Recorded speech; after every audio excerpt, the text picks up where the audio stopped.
சம்மர்ங்கிறது பார்த்தீங்கன்னா, ஒரு பக்கம் லீவு, இன்னொரு பக்கம் எல்லா தமிழ்நாடு ஃபுல்லா மாரியம்மன் கோயில் திருவிழா நடக்கும். எல்லா கோயில் திருவிழா நடக்கும். ஸோ, அந்த திருவிழா கொண்டாட்டத்தோட கேங்கஸ் கொண்டாட்டமும் சேர்ந்து சிரிக்கணும். ஓஹோன்னு இருக்கும். ஜனங்கள் நல்லா சிரித்து வாழணும். அவர் ஹீரோவாக நடித்து அவர் டைரக்ட் பண்ணனால எங்களுக்கெல்லாம் ரொம்ப சந்தோஷம். ஏன்னா 2 பொறுப்பு 2 ஜாப்பையும் அவர் எடுத்துக்கிட்டாரு. பிடிச்ச ஜாப்பையும் எடுத்துக்கிட்டாரு. ஆமாம், எல்லாம் அவரே வச்சுருக்காரு.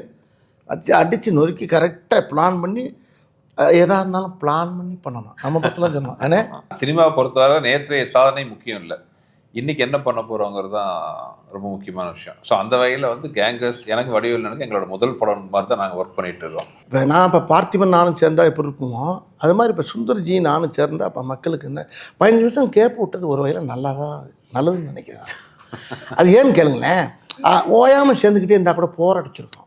அந்த மாதிரி நாங்கள் 2 பேரும் சேர்ந்தது வந்து ஜனங்கள் அறரா 2 பேரும் ஒன்று சேர்ந்தாகையா பிரமாதமாக இருக்கேன், அது ஒரு சந்தோஷம். அப்போ அதில் நான் சந்தோஷம் இருக்குது, நம்பிக்கையும் இருக்குல்ல.